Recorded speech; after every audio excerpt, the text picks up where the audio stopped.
Hello, welcome you all to the PW nursing वाला। कैसे हो आप लोग? I hope you all are doing very well. आप सबका बहुत बहुत स्वागत है हमारे पीडब्ल्यू नर्सिंग वाला पर। आज मैं एक बहुत ही अच्छी इंफॉर्मेशन लेके आई हूँ राजस्थान सीएचओ वाले जितने भी स्टूडेंट्स हैं उन सबके लिए।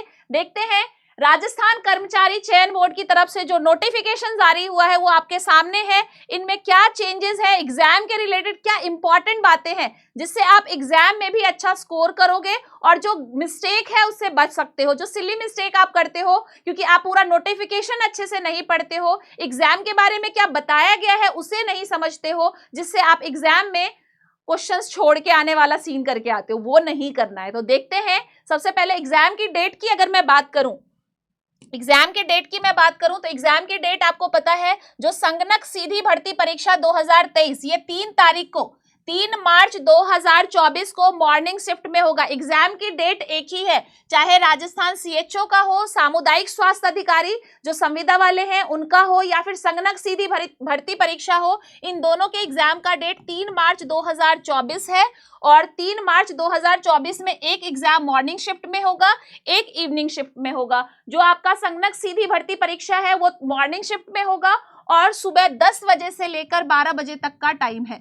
सुबह 10 से 12 AM का 10 से 12 बजे का टाइम है, मॉर्निंग शिफ्ट में ये पेपर होगा। जबकि राजस्थान सीएचओ का जो है, जो संविदा की भर्ती परीक्षा है सामुदायिक स्वास्थ्य अधिकारी, वो 3 तारीख को ही इवनिंग शिफ्ट में होगा। ये मॉर्निंग शिफ्ट में होगा, ये आपका इवनिंग शिफ्ट में होगा। और इवनिंग में जो टाइमिंग रहने वाला है वो आपका 3 बजे से लेकर 4:30 बजे तक का टाइम रहेगा। 3 PM to 4:30 PM ये एग्जाम होने वाला है। अब हम इसमें बात करते हैं कि यहाँ पे एग्जाम में क्वेश्चंस कैसे आएंगे, क्या कंप्यूटर बेस्ड टेस्ट होगा या OMR शीट होगा गोले भरने वाला।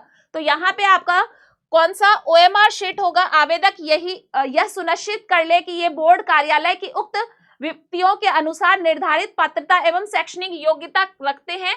और परीक्षा के अंतर्गत प्रत्येक प्रश्न के आगे 5 विकल्प गोले दिए जाएंगे। पहले 4 विकल्प ABCD। अगर मैं यहाँ पे बात करूं तो ध्यान देना जरा, यहाँ पे आपके ऑप्शंस किस तरह से होंगे। जैसे मान लो ये क्वेश्चंस लिखा हुआ है, ठीक है, कुछ भी क्वेश्चंस दिया हुआ है और क्वेश्चंस के क्या है, क्वेश्चन नंबर फर्स्ट इसके ऑप्शंस दिए हुए हैं ABCD। तो अभी तक आपने 4 ऑप्शंस में एग्जाम दिया होगा जिसमें ABCD ये 4 ऑप्शंस होंगे, लेकिन यहाँ पे एक E ऑप्शन भी होगा। अब इस क्राइटेरिया को अच्छे से समझ लेना, जो वहां पे दिया हुआ है वही क्राइटेरिया मैं आपको समझा रही हूं। ABCD ही आपको सेलेक्ट करना है, ई से घबराना नहीं कि यार अब ये क्या हो गया, ये क्या टेंशन है, पहले 4 ऑप्शन अब 5 ऑप्शंस। अभी भी 4 ही ऑप्शंस में से आपको आंसर सेलेक्ट करना है। इन 4 में ही जो सही है उसको सेलेक्ट करो। लेकिन अगर इस क्वेश्चन का आंसर आपको नहीं आता है तो ये जो ई वाला होगा वो अनआंसर्ड होगा, कि मैं इसमें से कोई भी ऑप्शन चूज नहीं करना चाहता, इन 4 में से मुझे कोई भी क्वेश्चन में समझ में नहीं आ रहा कौन सा ऑप्शन चूज करना है। तो आपको गोले भरने हैं कौन से वाला, ये ई वाला। समझ में आ रहा है? अगर आप क्वेश्चन का आंसर नहीं देते हो तो अगर आपने इन 4-5 में से कोई भी गोला फिल नहीं किया, या तो ये होगा कि आपको 4 में से सही ऑप्शन आता है, आपने चूज कर दिया, समझ में आ रहा है, या फिर हो सकता है कि इन 4 में से कोई नहीं आता तो मुझे ई ऑप्शन पे सेलेक्ट करना है। तो आप अगर इसमें से कोई भी ऑप्शन सेलेक्ट नहीं करोगे तो आपका 1/3 नेगेटिव मार्किंग होगा। समझ रहे हो बात को, क्या बताया गया है, 1/3 नेगेटिव मार्किंग होगा। लेकिन आप 5 में से अगर कोई भी गोला फिल रहता है तो आपकी नेगेटिव मार्किंग नहीं होगी। मतलब बेस्ट है कि आप सारे क्वेश्चंस अटेम्प्ट करके आओ, आपको सारे क्वेश्चंस अटेम्प्ट करने हैं। अगर क्वेश्चन का आंसर कुछ भी समझ में नहीं आ रहा है तो अनआंसर पे भी गोला फिल करना है। अगर आपने 10% तक क्वेश्चंस के आंसर्स नहीं किए, मींस एक भी गोला फिल नहीं किया, आपने एक भी जो है जो OMR शीट में सर्कल करना होता है, ब्लैक करना होता है, डार्क सर्कल नहीं किया, तो आप यहाँ पे 10% तक नहीं करोगे तो आपको क्या कर दिया जाएगा, क्वालिफाई नहीं किया जाएगा, वहीं पे डिस्क्वालीफाई कर दिया जाएगा। आपको क्या कर दिया जाएगा, वहीं पे डिस्क्वालीफाई कर दिया जाएगा।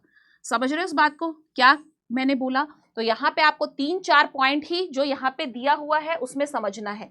इसमें पहले ऑप्शंस में यही बोला गया है कि ई उत्तरित प्रश्न है, मीन्स अगर आप अनआंसर्ड कोई क्वेश्चन का आंसर नहीं देते हो तो आपको ये सेलेक्ट करना होता है, से संबंधित होगा। और थर्ड में अभ्यर्थी को OMR उत्तर पत्र पर संबंधित प्रश्न क्रमांक के लिए सही उत्तर निर्दिष्ट करने हेतु ABCD या D अर्थात पहले 4 में से केवल एक विकल्प पर गोला नीचे नीले बॉल पेन, मतलब जो आपका ब्लू कलर का बॉल पेन होता है उससे करना होता है, गहरा कर भरना होगा। यदि अभ्यर्थी कोई प्रश्न का उत्तर नहीं देना चाहता है तो 5वां विकल्प गोला ई को गहरा करना होगा। अगर आप उन चारों में से कोई आंसर नहीं देते हो तो आपको ई ऑप्शन को गोला करना है। समझ गए? तो यही पॉइंट मैंने अभी समझाया है। फोर्थ है, यदि 5 विकल्पों में से कोई भी विकल्प गोला गहरा नहीं किया गया तो उस प्रश्न के अंक का 1/3 नंबर काट लिया जाएगा।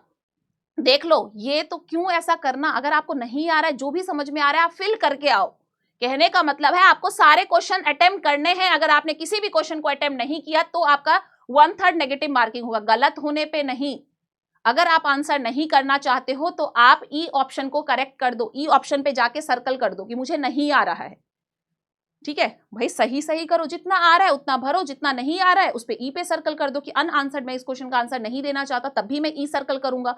अगर आप कोई सर्कल करोगे ही नहीं तो आप क्या जाओगे, 1/3 नेगेटिव काट लिया जाएगा। लिखा है ना, यदि 5 विकल्पों में से कोई भी विकल्प गोला गहरा नहीं किया गया तो उस प्रश्न के अंक का 1/3 भाग काट लिया जाएगा। तो बेस्ट है आप सारे क्वेश्चन अटेम्प्ट करके आओ। 10% से अधिक प्रश्नों में से किसी भी विकल्प के गोले को अभ्यर्थी द्वारा गहरा नहीं किया गया तो उसे परीक्षा के लिए अयोग्य घोषित कर दिया जाएगा। मतलब आपको वहीं पे डिस्क्वालीफाई कर दिया जाएगा, क्योंकि आपने 10% तक, 100 में से अगर 10 गोले नहीं भरे तो डिस्क्वालीफाई।